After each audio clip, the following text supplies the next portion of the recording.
The only time I ever cried in an office was when my left eye literally bled from stress. Not metaphorically. Real blood. Looked like I'd been punched by the ghost of burnout. That was 3 months into the rebuild, and nobody even noticed. They just kept asking if I could tighten up the sprint velocity, like I was some kind of human ratchet wrench. That should have been my sign to run. But no, like a damn fool, I stayed. Platform I inherited was a Frankenstein monster built from deprecated plugins, duct-taped APIs, and prayers whispered into Jira tickets. It was held together by coffee, legacy debt, and a dev named Kurt who hadn't updated his IDE since Obama's first term. They wanted me to gut it, rebuild it from scratch, do it fast, and somehow do it with a team composed of 2 juniors, one guy who only worked evenings because he traded crypto by daylight, a part-time UX designer who communicated exclusively in TikToks. They called it the New Horizon Initiative. I called it rebuilding the Titanic mid-sync with IKEA instructions. But I said yes. Why? Because they said the magic words, completion bonus. It was written right there in the contract, buried under 10,000 words of HR-scented boilerplate. If I could hit all the deliverables by Q2, slap 25 grand into my bank account, and let me lead the next product cycle as head of platform engineering. It wasn't just a promotion, it was a ticket out of code monkey hell and into the room where decisions got made. So I threw myself in. Weeknights disappeared. Weekends, ghosted. I stopped replying to my partner's texts around February. My cat took to sleeping on my keyboard just to get some attention. And still, I kept coding, factoring the authentication tree, cleaning out garbage cron jobs that had been silently failing since 2017, replacing third-party vendor integrations so broken they sent happy 2016 in their API headers. And yeah, I started a private repo. Nothing shady, just contingency plans, fail-safes, a few backdoor diagnostic hooks, a credential handshake loop that would flag unauthorized revocations, kind of stuff you only build if you've lived through enough tech betrayals to tattoo GitHub's 500 error on your soul. By the way, if you're still reading and you've ever been blindsided by a Zoom call with HR, or had a manager circle back right over your career, do me a favor. Hit that subscribe button. I'm trying to hit 10,000 followers so I can finally tell these stories without needing a damn NDA. Consider it revenge. Make it algorithm-friendly. Anyway, by the end of month 6, the system actually sang. Login speeds dropped from 6 seconds to under 1. Data pipelines flowed like fresh concrete. The dashboard looked like it belonged to a real company, not a Craigslist contractor from 2008. The junior devs finally stopped asking me what dependencies meant. Even crypto guys started committing before 11 a.m. Progress. And management, they were glowing. The best thing that's happened to this team in years, said Joel, the CTO, in one of our rare one-on-ones. We can't wait to see you grow here, said Diane from HR, who pronounced Kubernetes like it was a type of wine. Every milestone review I hit, every beta test, passed. Every integration, deployed clean. I even managed to convince legal not to nuke our GDPR compliance by storing session logs in a Google Sheet. It was riding a high I hadn't felt since my college hackathon team accidentally built something VC-worthy. But somewhere around the start of Q2, things started to shift, and the platform wasn't the only thing about to reboot. It started with a Slack message from a junior VP named Travis, fresh out of Wharton, hairline, already retreating from the stress of pretending to understand code. Hey, just wanted to say how proud I am of our progress. In a real team effort, huh? Our progress. I hadn't seen him in a single stand-up. The only contribution I'd ever seen him make was misspelling cash in a product strategy doc, and then doubling down that it was a marketing term. But suddenly, he CC'd on everything. Forwarding my sprint reports, rewording my architecture notes in deck slides with his name as lead strategist. His LinkedIn sprouted a line, spearheading end-to-end rebuild of proprietary cloud platform. I almost choked on my burnt coffee. Then Joel, the CTO, started ghosting me. No more one-on-ones. No feedback on my milestone recaps. The man who once pinged me fire after a successful rollout now forwarded my emails to operations with a cryptic, let's route through delivery. Delivery? I was the delivery. Instead of decisions, I got middlemen. Project updates began trickling through a BizOps guy named Craig, who thought front-end referred to office reception. Everything became a game of broken telephone, recommendations diluted, bugs delayed, priorities reprioritized. I flagged 3 critical launch dependencies in Jira, SSL certs, failover logic, and a silent auth loop that still timed out for legacy accounts. Nothing sexy, just necessary. And what did I get back? Let's document and delegate. Focus on the big picture, Craig wrote like a motivational poster in hell. Big picture? They'd asked me to build a house and were now handing my blueprints to a toddler with a crayon. Something stank.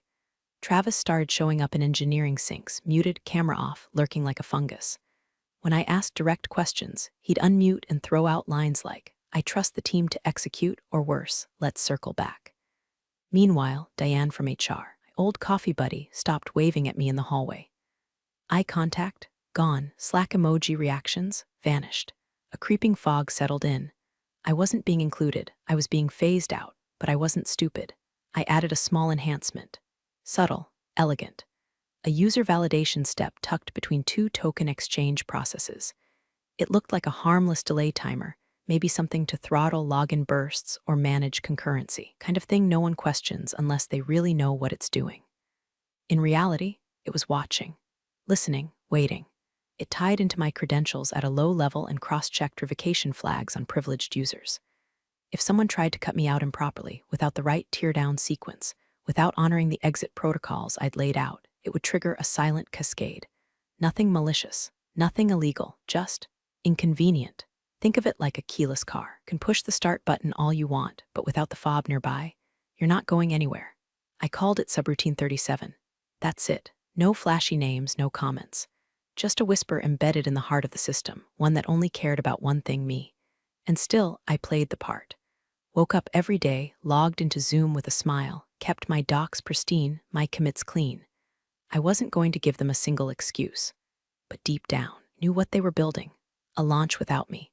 A celebration I wouldn't be invited to. And that's when I started preparing my own kind of party. It came as a Google Calendar invite at 7:12 a.m., titled Quick Sync HR plus Joel. No agenda, no prep. Just a 30-minute slot carved out right between my morning coffee and the daily deployment queue. My stomach twisted the second I saw it. Quick Sync is corporate for we're about to screw you without unzipping our pants. I joined the call on time. Diane from HR was already there, tight smile, overly perky voice like she was hosting a daytime game show where the grand prize was unemployment. Joel, the CTO, popped in 2 minutes late. His camera was off. "Hey there," Diane began, eyes darting like she was searching for the exit on her own Zoom screen. "We just wanted to touch base real quick. Thank you for hopping on," I nodded, unmuted. "Sure. What's this about?" Joel coughed, not the normal kind. The kind that says I don't want to say what I'm about to say, but I also don't want to be the one not saying it. He didn't speak. Diane did so. "First off, we really want to acknowledge all your incredible work on the New Horizon platform. Truly, it's been invaluable. That said, we've hit some unexpected financial constraints heading into Q2, and unfortunately, we're going to have to part ways with some members of the team, including you, just like that. A year of work, hundreds of hours. System design, rebuild, optimization, late-night debugging sessions that left my eyeballs vibrating. And I was a line item in a spreadsheet now, a cost center, something to part ways with. I didn't blink. I didn't argue, I just asked, effective when? Immediately, Diane chirped like she was offering me a massage coupon. "Be sending over the severance paperwork shortly. 2 weeks of pay, standard NDA and offboarding checklist." Joel finally unmuted. Will ensure access is transitioned smoothly. Appreciate everything." This was not easy. I looked at his little bubble. The same man who told me I was the linchpin of the platform now couldn't look me in the eye. "And the completion bonus?" I asked. Diane paused. "Right. So, since the platform technically hasn't launched yet, your role is ending prior to that milestone. The bonus clause is unfortunately inapplicable." I smiled. Just a small one, enough to make Diane shift in her chair. "Understood," I said, voice flat, like I was confirming a dinner reservation, not swallowing a loaded gun. They ended the call in under 7 minutes. I sat there for another 10, just staring at the screen. No tears, no yelling, just that cold, vibrating hum behind my eyes, kind of rage that calcifies into strategy. Then I got up, poured myself the last of my shitty store-brand coffee, opened my laptop. One by one, I logged out of Slack, Zoom, and Jira, archived my folders, downloaded my portfolio. And then, with surgical precision, I opened my dev environment and found key node DPL37, deployment authentication fallback key, tied to my laptop, my credentials, my fingerprint. I clicked delete. A warning prompt. No, are you sure? Just poof, gone. It wasn't sabotage. It wasn't even irreversible. It was just incomplete, like taking the spark plugs out of a car and handing someone the keys. The engine might look ready, the dashboard might light up, but when you press the gas, nothing but silence. I zipped up my hoodie, packed up my hard drive, and walked out of that shared workspace with the calm of someone who'd just left a chessboard mid-match, knowing the other player had no idea they were 3 moves from checkmate. They wanted me gone before launch. Fine, but I'd built the launch, and they'd just fired the ignition switch. I disappeared like I'd never existed. No dramatic posts, no vague booking, no on to new adventures LinkedIn essay soaked in passive-aggressive gratitude. Just silence. I shut it all down: Slack, GitHub profile, company email. Scrubbed my presence like a forensic cleaner at a murder scene. One moment, I was the architect of their digital future. The next, I was a ghost in their server logs. I didn't want them to know what I was doing. Hell, I didn't even want them to guess. Because if there's one thing you learn in tech, it's that panic doesn't start with a scream, it starts with the absence of noise. Inside the company, the bugs began to crawl out. It started small, permission pings, failing in the staging environment. Test accounts started locking up for no reason. A QA lead submitted a ticket that admin roles were reverting to read-only status without prompt. Weird, inconsistent stuff, not flashy, just irritating enough to feel like gremlins had moved in. Engineers assumed it was regression, a race condition, maybe some bad YAML. They ran a few hotfixes, rolled back one commit, then another. Nothing stuck. From what I heard, secondhand through a sympathetic junior dev who hadn't yet scrubbed my number, Joel called it pre-launch jitters. Said things always get weird before a rollout. The system just needs to settle. Settle, like the code was having an existential crisis and needed a nap. Meanwhile, Travis, the VP, started pushing for a hard launch window. Sent out some all-staff email talking about how the product was primed for impact and market-ready. The same product that, behind the curtain, had an authentication layer acting like it was on shrooms. I watched the chaos unfold from we worked 2 floors above a bubble tea shop, sipping cold brew and assembling my portfolio like it was a war journal. I had every right to do it. Not just the legal right. My contract was clean, my access fully terminated, and my code contributions logged, credited, and versioned. But the moral right? That was murkier, somewhere between justice and vengeance.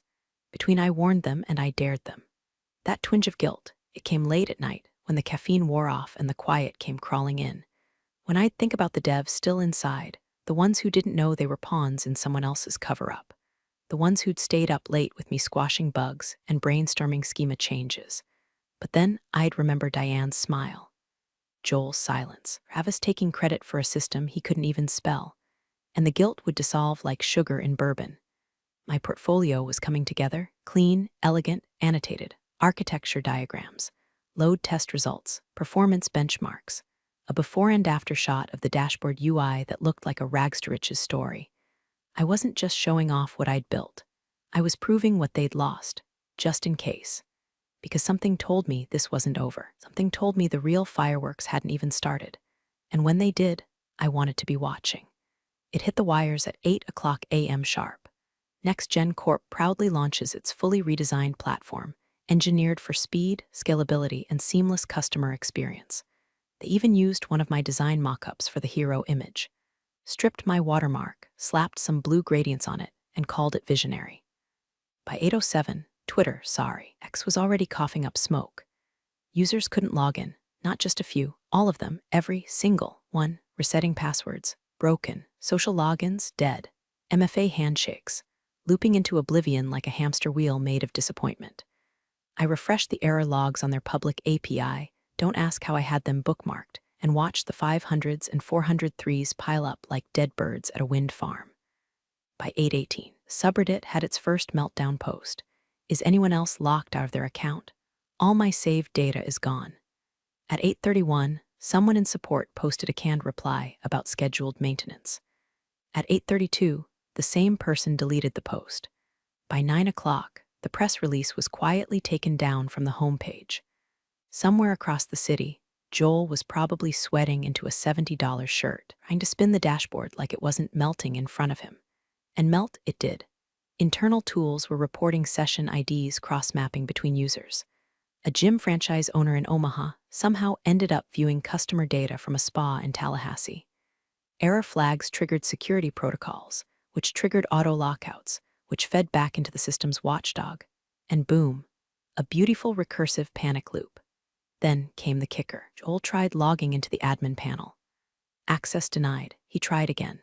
Same result. Backdoor credentials expired. Dev override token invalid. Root recovery, user not recognized.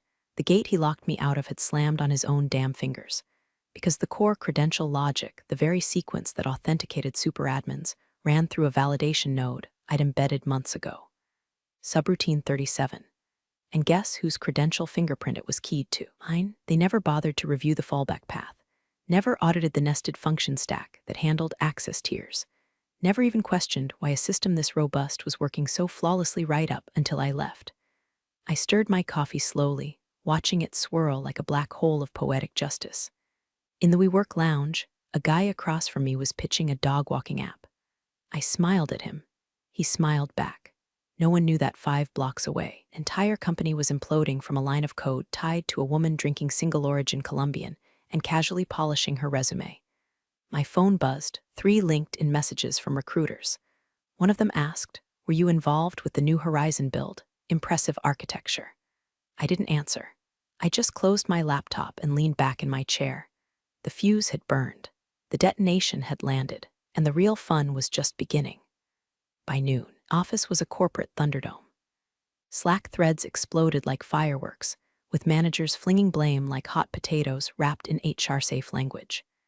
Travis, the walking haircut with a VP title, started things off by tagging the dev team, who pushed code without QA sign-off. Immediately, 2 junior engineers, both barely out of their onboarding phase, fired back with screenshots of commit logs. One of them highlighted a neatly formatted Confluence page titled Final Deployment Architecture Auth Layer. Authored by her full name. Last modified 3 days before they fired her. Status, pending oversight transfer awaiting confirmation. Oops, someone else dug up her Slack message from a month ago warning that the backup system was read-only. Designed to observe, not replace. Like a camera in a car crash. It could show you the moment your tires left the road. It couldn't stop the slide. By 1:15, a different manager replied, "Did we ever finalize the handoff?" Silence. The backup plan they were relying on, useless. It couldn't generate new sessions, couldn't modify credential trees, and it sure as hell couldn't restore corrupted admin mappings. All it did was sit there and politely tell you what used to work. The CTO, now deep in triage hell, tried to act like he was orchestrating a fix. The access logs showed he'd been locked out for hours. Every admin override bounced off the credential wall like a tennis ball lobbed at a vault door. Somewhere in all that screaming and digital paper shuffling, the CFO stomped into the mess. Rumor has it he threatened legal action.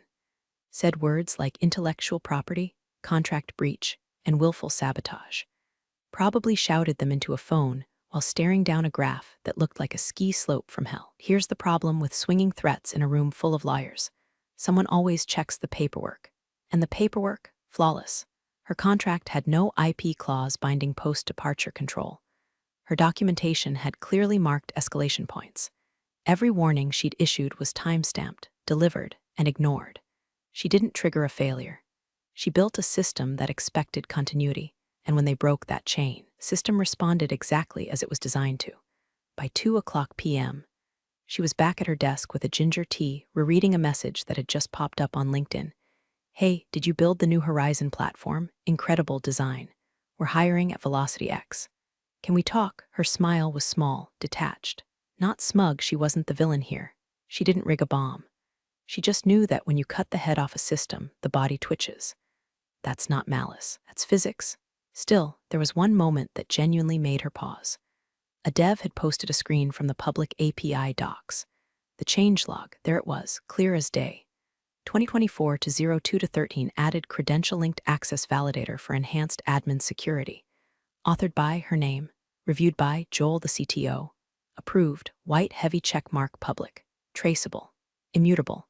They'd signed off on the very mechanism that locked them out. All those meetings they skipped, all the demos they ghosted. Every time she warned them that half measures wouldn't cut it, logged, tracked, burned into digital stone. And now, with the whole world watching, that changelog wasn't just documentation. It was a monument to her. The first call came in at 4:12 p.m., unknown number, local area code. She let it ring, then rang again, then again. By the fourth time, she picked up. "Hello, hey, just wanted to check in," came the oily voice of Travis, suddenly very interested in sounding casual.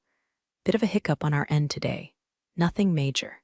But I thought it might be helpful to have you hop on a quick call, maybe lend a little guidance." She didn't even try to mask her silence. Let it hang long enough to make him squirm. When she finally spoke, it was with the exact tone you used to scrape gum off a shoe. "Want me to clean up the mess you made by firing me a week before launch?" Travis cleared his throat. "I wouldn't put it like that. We're just looking to bring in some continuity." He paused. For the team." Click, she hung up. 16 minutes later, Joel called. Different number. No voicemail, just a text. "We're prepared to discuss consulting terms. Please advise availability." Now they were speaking her language. By 6:00 p.m., sent over a single-page PDF titled Emergency Recovery Engagement Terms. 3 bullet points.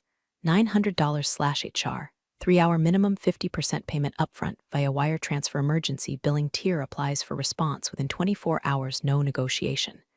No favors. No friendly help. They signed within the hour. She arrived the next morning dressed not for revenge, but for business. Crisp blazer. Clean boots. Are sharp enough to draw blood. When she walked through the glass doors of the office she'd once bled for, no one spoke. The reception desk was manned by a temp who looked terrified to even ask her name. She didn't offer it, just flashed her badge, still active somehow, and let herself in. Conference room B, Joel, Travis, Diane from HR.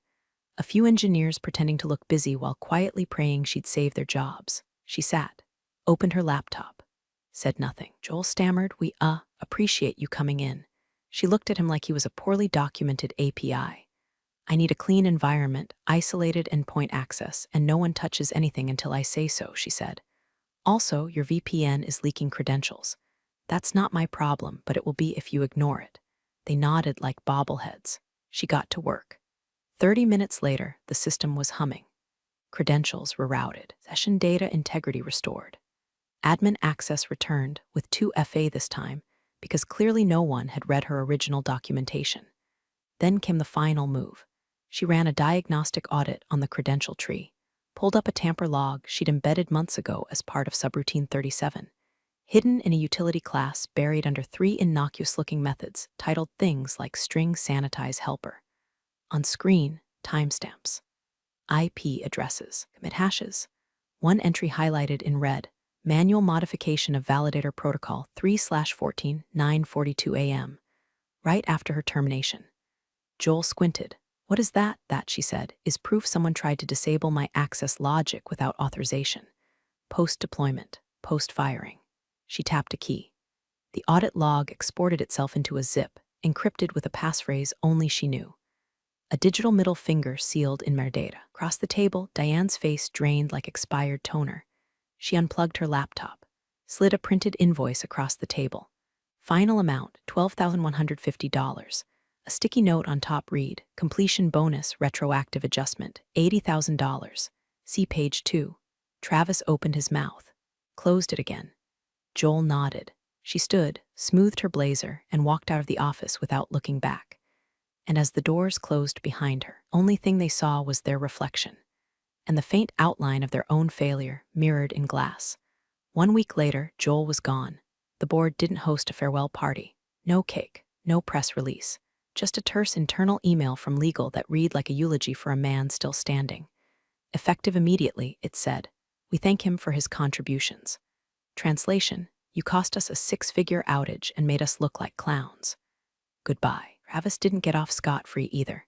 He was laterally repositioned to something called Strategic Partner Initiatives, a corporate broom closet where failing VPs go to wait out their non-competes. His LinkedIn update read like denial in bullet points. Meanwhile, the fix she'd implemented, solid, elegant, untouched since she walked out. The platform stabilized in under 48 hours. Login flows normalized. Sessions were consistent. Clients stopped screaming into customer service lines. Some even praised the smooth new experience, unaware it had nearly been torpedoed by ego and greed. She watched it unfold from her new coworking space. Same view, different table. Her inbox bloomed with recruiter pings. 3 startups wanted her. One VC asked if she'd be open to a CTO role. Another offered her a blank check to just build whatever you want. But she already had, because while they were busy cleaning up her footprints, she was finalizing a platform of her own. Quietly, methodically, she'd partnered with a competitor in the same sector, one who had watched Next Gen's flame out with equal parts horror and opportunity. Her new build was leaner, faster, designed to scale without duct tape.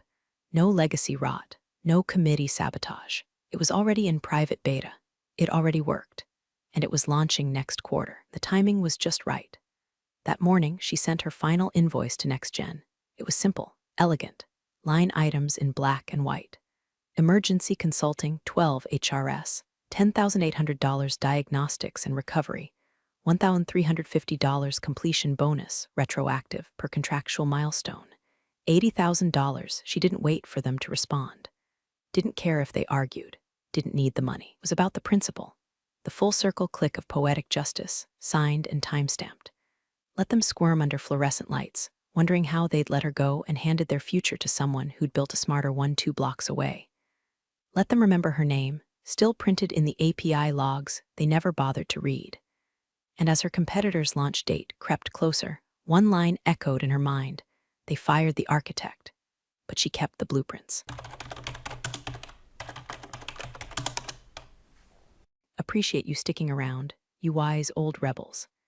Smash that subscribe button, or this fossil might just cause another epic fiasco.